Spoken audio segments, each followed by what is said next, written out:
Ang babastos nyo. Mawala kaya respeto. Sino mo? Ha? Angas ka! Ha? Mabuting tao po yun.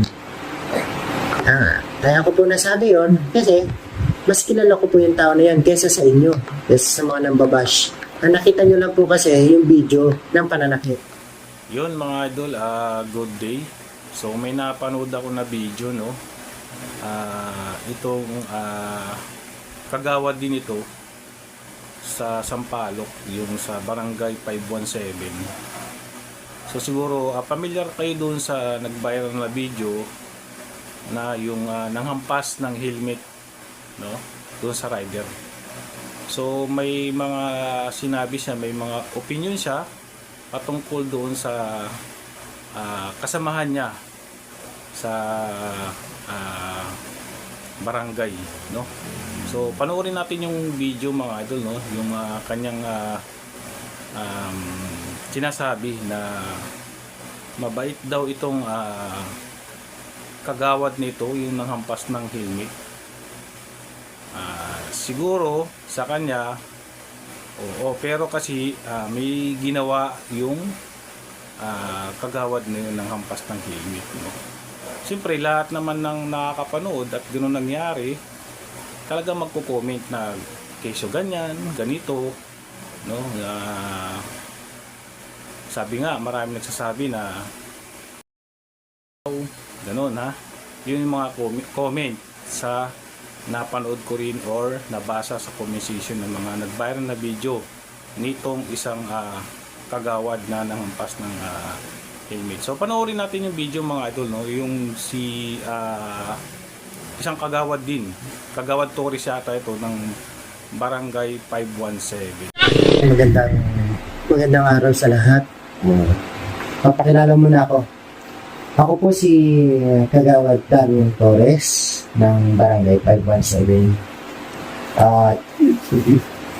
Ito, dahil may YouTube channel naman ako noong pa. Gusto ko lang sana ilabas din yung namin. Ilabas din yung, siguro sa akin lang, yung damdamin ko, yung sobrang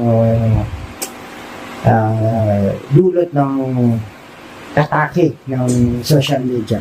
Lalo na yung mga walang magawa sa buhay, kundi mag-cellphone lang, mambash lang, mag-comment lang kahit di alam. Tsaka sa mga vlogger din na ginagawang sinasakyan yung issue. Siyempre, more views, more engagement, more kita. Yan. Ito muna. Unahin ko muna yung barangay namin, yung sa nag-viral, yung nanghampas ng helmet at nanuntok. Ito po ang komento namin. Doon sa vlogger na yan, hindi ko na banggitin, baka lalo ka sikat ka na ganito. Mali po ang sinasabi niyo na hindi cooperative ang barangay. Bakit? Sa totoo po, nagpa-interview pa nga ang chairman namin, ABS, GMA, at sa totoo lang, parang hindi rin maganda na dahil sobrang binash pa siya ng alam mo na, yung mga makikitid ang utak, walang magawa, kundi mambash lang. Sa totoo naman sinabi ng chairman namin, pasulpot-sulpot lang dito yon. At pero, andito ang kamag-anak niya, dito nakatira sa barangay namin. So, anong dahilan para sabihin ng vlogger na yun na hindi cooperative ang barangay? At nagpapatulong pa sa na hanapin sino ang taong yun. Sumagot na ng maayos yung chairman namin. Ang ginawa ng social media, binastos, pati yung physical na binabastos. Kesyo mag-anak daw, kesyo hanggang ni Marcoleta, kesyo parang tanin lang. Ang babastos nyo, mawala kayong respeto. Nanood na lang kayo, nang bastos pa kayo. Tapos, comment ko rin din sa mga nababasa ko sa comment na tatapang. Bakit pag natapat daw sa kanila, may nagbibideo pa din sa Maseda na naantay ko yung nangahampas ang helmet. Ito, uubra sa akin. No? Ganyan. Alam niyo po, ang Barangay 517, kami po, ay hindi namin tinotolerate ang pananakit. Hindi namin tinotolerate. Opo, mali talaga manakit. Tama ka, mali. Mali po talaga ang manakit ng tao. Ito pa po isa. Yung tao po na yon na nanuntok, ay sinasabi ng karamihan sa social media, sobrang bash na nga eh. Sa totoo lang, sabi ng iba, demonyo daw, hindi raw mabait, hindi raw.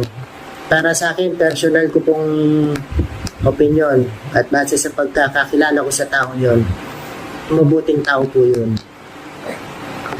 Kaya ko po nasabi yon kasi mas kilala ko po yung tao na yan kesa sa inyo, kesa sa mga nambabash. Ang nakita nyo lang po kasi yung video ng pananakit.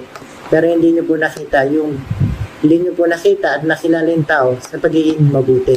Kung sa tingin nyo po, kung yun po ay talagang siga-siga, masamang tao, demonyo, maangas, sa tingin nyo po ba matatagal na siyang hanapin? Siyempre kung maraming galit sa taong yan, may magtuturo, magtatawa, ganito yan. Nakita ko si ganito ito yung pangalan yan. Sa tingin nyo po ba, hindi pa mahihirapan ng otoridad na hanapin siya? Yan.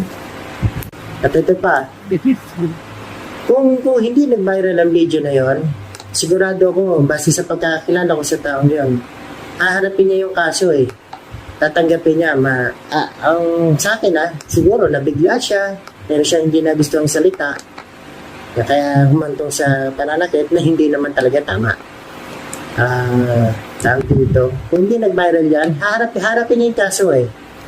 Alis sa dalawa, ma-settle nila o matuloy ang kaso at natuloy ang kaso, available naman yan siguro. Ano lang naman yan eh. Hindi naman heinous crime yan. Para din sa heinous comment nyo at pambabash nyo. Pati yung barangay, dinamay nyo. Pati mga dinamay nyo. Sobra kayo. Tapos, sige, pagpalagay natin na ayos niya na nakapagpiyansa siya o kaya napanagutan niya. Paano naman yung damage ng pagkatao niya at ng pamilya niya at ng barangay dahil sa mga pangit at pambabash ninyo?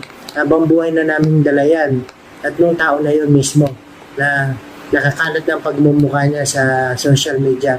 Paano naman siya? Paano niya makukuha yung katarungan na yun? Diba? Kaya din sa vlogger, sana makasuwang ka. Yan. Sana makasuwang ka. At kung ako man yung nanuntok,